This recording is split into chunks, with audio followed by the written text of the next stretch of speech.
Olá, pessoal. Vamos dar continuidade à nossa aula da semana passada. Como eu falei para vocês, o nosso foco é a oração subordinada. Então, nós vamos ver as substantivas e as adjetivas apenas por enquanto, tá bom? Elas têm subdivisões, né? Então, é importante que você assimile primeiro as substantivas, depois as adjetivas e futuramente a gente vai englobando as outras aí. As orações subordinadas substantivas exercem em relação à oração principal a função sintática de substantivo. Observe nos exemplos.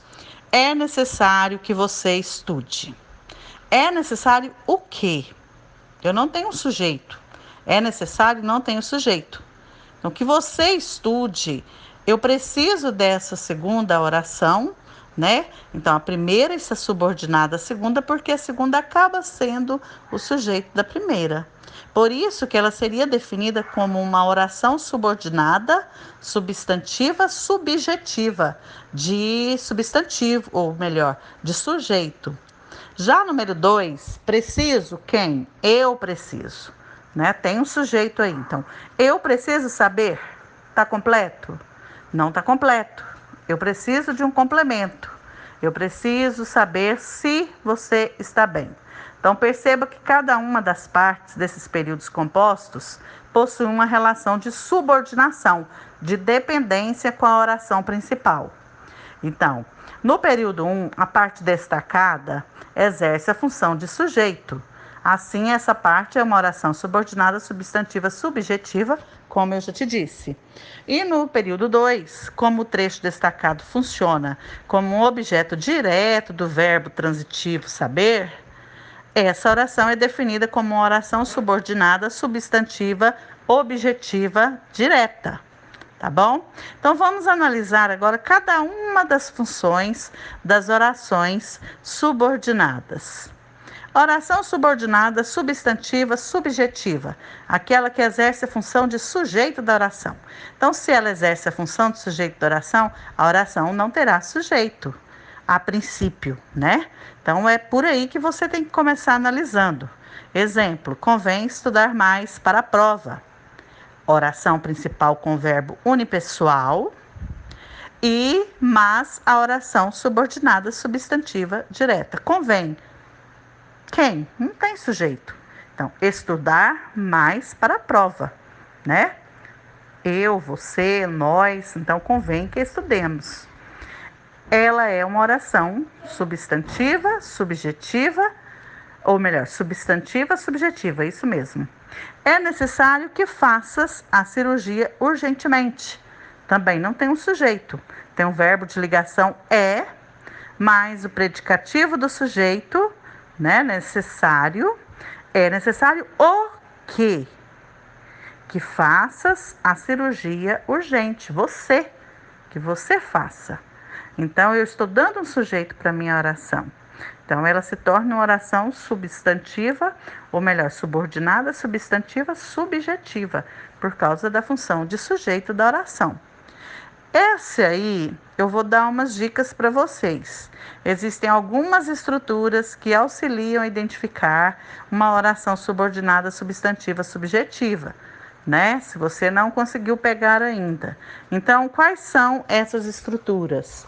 São os verbos unipessoais, que são os verbos acontecer, constar, convir, importar, parecer, ungir, suceder, tá? Eles irão aparecer na oração principal. Exemplo: urge que você volte aos estudos. Consta que você foi aprovada. Então, o verbo urgir e constar são verbos unipessoais. Os verbos de ligação que nós já estudamos muito: ser, estar, permanecer, parecer, continuar, tornar-se, andar e ficar no sentido de estar, tá? Mais o predicativo do sujeito. Então, é o verbo ser, é necessário que eles façam trabalho. É certo que você virá à reunião. Então, olha, começa sem um sujeito e ela traz um sujeito na segunda oração para complementar a oração principal. Mas com essas dicas aí, quando tiver verbos unipessoais, verbos de ligação iniciando a oração, elas serão oração subordinada, substantiva, subjetiva. Além desses, tem também o verbo transitivo direto na voz passiva sintética na terceira pessoa do singular, que é com o pronome se na função de partícula passivadora. Sabe-se, espera-se. Então, mais uma dica. E o verbo transitivo direto na voz passiva analítica, que é quando o verbo ser aparece juntamente com um outro verbo no particípio. Então, o verbo ser foi provado, foi previsto, provado e previsto estão no particípio juntamente com o verbo ser. Então, essas são dicas para que você reconheça com mais facilidade quando a oração for subordinada, substantiva, subjetiva. Aqui eu trago uma dica para você importante, tá bom? Quando você vê essa setinha vermelha, é uma dica minha para você tentar assimilar com mais facilidade. É importante você observar que em nenhum exemplo aparece um sujeito no início da oração. Então, por aí você vai constatar que a segunda oração agrega um sujeito à primeira, ok? Entendido? Então, vamos agora para a segunda oração, que é a oração subordinada, substantiva, objetiva, direta. Falamos nela lá no início. É aquela que exerce a função de objeto direto da oração principal. Então, vamos aos exemplos. O que é isso, exercer a função de objeto direto? É quando você faz aquela pergunta para o verbo. Quem? O que? Sem usar a preposição. Todos querem o quê? Porque se eu digo, olha, todos querem, você vai me perguntar, querem o quê? Então, se você me faz essa pergunta, você está pedindo um objeto direto, um complemento na sua oração que seja direta, sem a necessidade de uma preposição aí.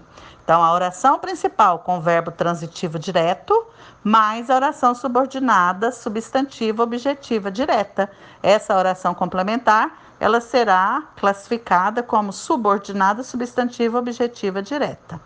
Ele verificou. Verificou o quê? Se todos estavam presentes. E olha, a conjunção se também é uma dica, tá? Que vai aparecer aí, juntamente com o verbo transitivo direto, a conjunção se, e o complemento, que será uma oração subordinada, substantiva, objetiva, direta. Então, se é objeto direto, ela é objetiva direta. Olha a dica.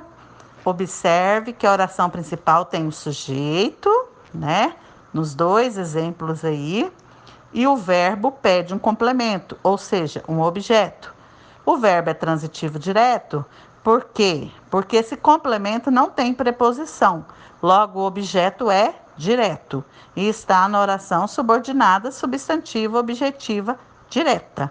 Ok? Vamos para o próximo. Oração subordinada, substantiva, objetiva, indireta. Quase a mesma coisa da objetiva direta, porém, o nosso complemento vai pedir aí uma preposição. Ao invés de você fazer a pergunta que, o que, quem, você vai fazer a pergunta de que, de quem, para que, sempre utilizando a preposição. Então, é aquela que exerce a função de objeto indireto da oração principal. Exemplos. Ele me convenceu de que eu estava errada. A oração principal, ele me convenceu de que? Pede um complemento utilizando uma preposição. Então, é um complemento aí que vai ser um objeto indireto.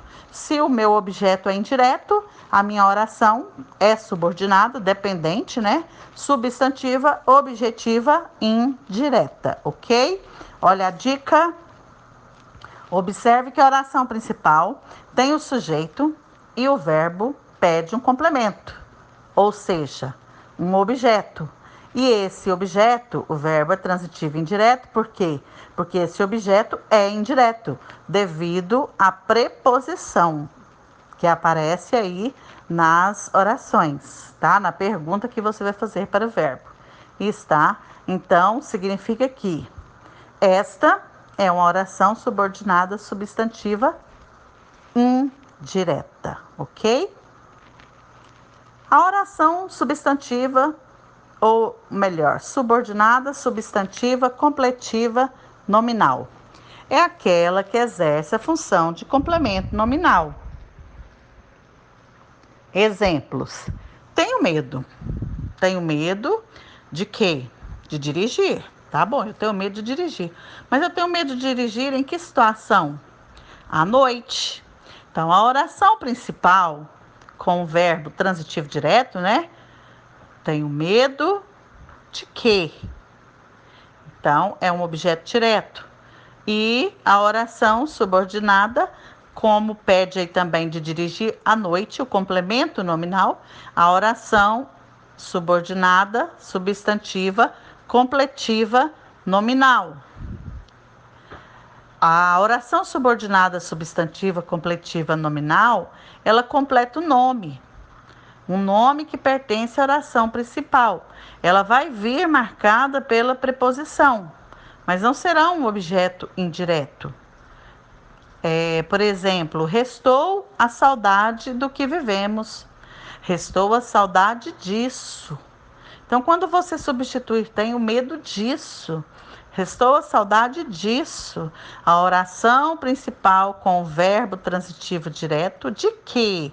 É o objeto direto. E nesse objeto direto, ele vai complementar o nome, né? O medo, a saudade, está justificando de que é a minha saudade, de que é o meu medo. Não está relacionada ao verbo. Por isso que ela é um complemento nominal. Ela complementa o nome. Olha a dica. Vem marcada por preposição, completa o nome que pertence à oração principal. Sentimos orgulho de seu comportamento. De seu comportamento é um complemento nominal, porque sentimos orgulho de quê? Está complementando o orgulho. Por que eu tenho orgulho, né?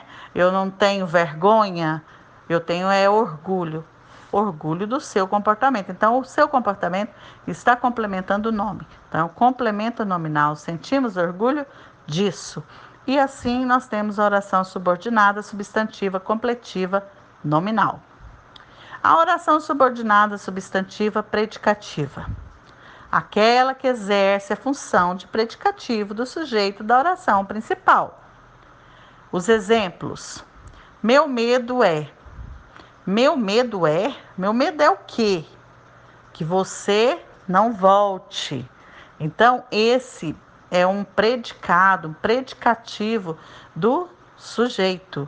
Meu medo.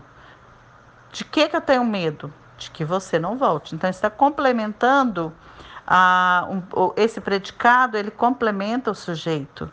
Então, nosso maior desejo é. Qual é o nosso maior desejo? É que todos sejam aprovados. Então, a oração principal vem aí acompanhada de um verbo de ligação. Então, você vai novamente relembrar os verbos de ligação. Ele vai aparecer na oração predicativa. A oração predicativa do sujeito vai vir sempre acompanhada, sempre depois do verbo ser. Olha a dica: oração subordinada, substantiva, predicativa, exerce o papel de predicativo do sujeito, do verbo da oração principal e vem sempre depois do verbo ser. O nosso desejo era, verbo ser. Nosso desejo era, sua desistência. O nosso desejo era isso. Também é mais ou menos parecida com a completiva nominal, porém aí ela estará complementando o sujeito, né? O predicativo do sujeito. Ele não vai estar complementando o nome, e sim o sujeito.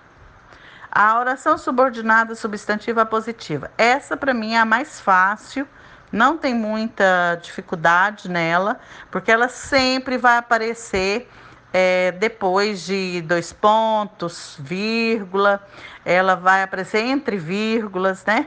É aquela que exerce a função de aposto de um termo da oração principal, ou seja, é uma explicação dentro da oração que venha sempre depois de dois pontos ou de vírgula. Vamos ver aí nos exemplos. Esse era meu maior receio, que você não aceitasse meu pedido de casamento. Então, a oração principal, esse era o meu maior receio. Aí vem, né, o complemento aí, um aposto. Depois de dois pontos, que você não aceitasse meu pedido de casamento. Então, lembrando que ele sempre vai vir separado por vírgula, dois pontos ou por travessão. De alguma forma, esse aposto vai estar aí separado dentro da oração. Então, olha a dica. O que é a função de aposto? É um termo que se junta a outro para explicá-lo ou especificá-lo melhor. Vem separado dos demais termos da oração por vírgula, dois pontos ou travessão. Olha o exemplo. Fernanda tinha um grande sonho. A chegada, do dia do seu casamento é um aposto. A oração, então, vai ser classificada como oração subordinada, substantiva, apositiva. Fernanda tinha um sonho, Isso. Então, aposto, a oração subordinada, substantiva, apositiva, ela é praticamente a oração mais, fácil, de ser classificada. Tá bom? Qualquer dúvida, estou à disposição de vocês, me chamem. E na próxima aula a gente vai ver aí as orações subordinadas, as orações subordinadas adjetivas, ok? Um abraço a todos, boa aula!